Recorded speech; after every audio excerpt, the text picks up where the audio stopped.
احتساب عدالت کے جج ارشد ملک نے بیان حلفی میں اہم ترین انکشافات کر دیے۔ میڈیا رپورٹس کے مطابق جج ارشد ملک نے اپنے بیان حلفی میں کہا کہ کیس کی سماعت کے دوران مجھ سے بار بار ملنے کی کوششیں کی جاتی رہی۔ 16 سال پہلے کی ویڈیو دکھا کر مجھے دھمکیاں دی گئیں جو ملتان کی تھی۔ ویڈیو کے بعد مجھے وارن کرتے ہوئے کہا جاتا کہ ہمارے ساتھ تعاون کریں اور پھر دھمکیوں کا سلسلہ چل پڑا۔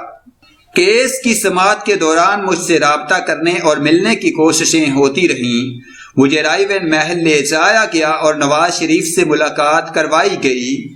ملاقات میں نواز شریف نے کہا کہ آپ ہمارے ساتھ تعاون کریں، اس کے بدلے آپ کو مالا مال کر دیا جائے گا۔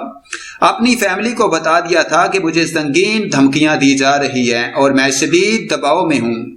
فیصلے کے بعد بھی مجھے دھمکیاں دے کر تعاون کرنے کا کہا گیا۔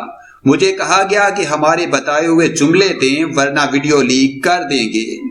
نواز شریف نے ملاقات میں کہا یہ لوگ آپ سے جیسا کہتے ہیں ویسا کرتے جائیں۔